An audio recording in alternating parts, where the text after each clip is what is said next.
January 13th, 1999.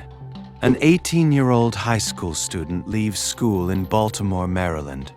She is supposed to pick up her younger cousin. She never arrives.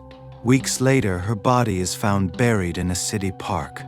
Police quickly focus on one person, her ex-boyfriend, 17-year-old Adnan Syed.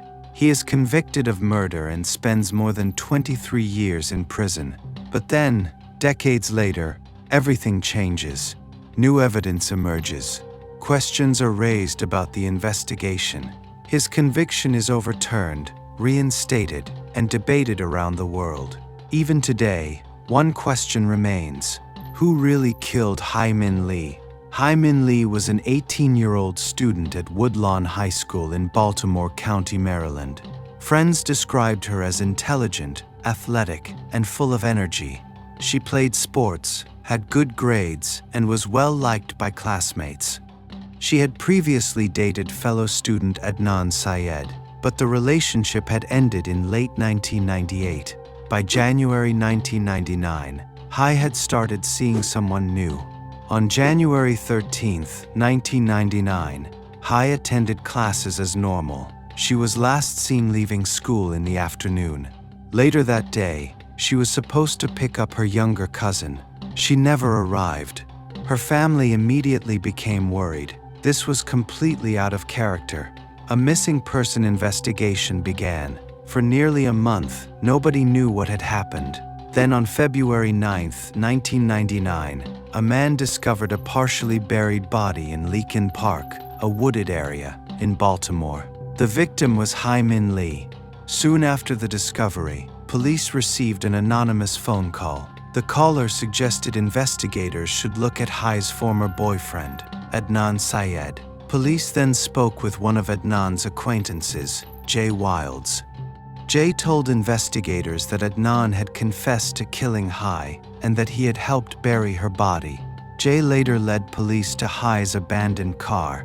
His testimony became one of the most important parts of the prosecution's case. The medical examiner determined she had died from manual strangulation. Investigators also used cell phone tower records to support their timeline. Prosecutors argued that Adnan was motivated by jealousy after the breakup. Adnan Syed was arrested in February 1999. His first trial ended in a mistrial. A second trial began in 2000.